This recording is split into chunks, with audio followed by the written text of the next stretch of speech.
Kobbie Mainoo insists England's confidence hasn't been knocked after their humbling defeat against Iceland at Wembley last night. The Three Lions were hoping to produce a rousing performance in their final match before they begin their Euro 2024 quest next Sunday against Serbia.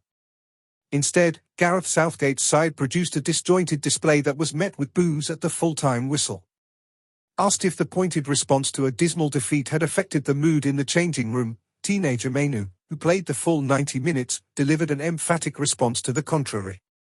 He said, "Not at all. We know the quality we have in the changing room and now we just have to show the fans we're good enough and we can compete in Germany. I think going into a tournament after a loss can be a good thing. We've got a point to prove now to ourselves really because we know we're better than that and play a lot better football. It was humbling and we have to come together now. We've got a chip on our shoulder and have to come together and have the motivation now to go into that first game and prove a point. I think so. If we're not whining, we're learning. Any chance to learn is a good opportunity and better now than in 9 days." Southgate, meanwhile, admitted it was a far from ideal way to warm up for a major tournament, but insisted there was no need to panic ahead of England's opening game in Gelsenkirchen in just over a week's time. "You'd like a good performance, crowd that's been entertained and to be leaving on a high," Southgate said after the send-off friendly. Clearly the performance wasn't at the level it needed to be. "I think there are some very clear reasons for that, and it actually gives us a chance to really focus the mind because these last games going into tournaments can be a little bit scrappy like that in terms of focus, because players are worried about picking up an injury.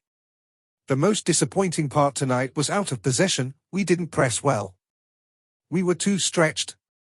We've actually in the last 2 or 3 games, in particular, been excellent at that, so that's the bit that we've really got to rectify. With the ball we could have been better, but we still created some very, very good chances. I think the players, or a lot of the players, needed the minutes, players that have been coming back from injury, players that have played a lot but have had a week's break and are out of that rhythm. Of course, at the end, where you ideally want the experience on the pitch to keep the calm and work your way back into the game, we were needing to take those players off to look after them. Look, a far from ideal night. I'm not going to dress up the disappointment about the performance. But equally, we have to stay calm because we know what needs to be put right and we'll work on that between now and the game with Serbia.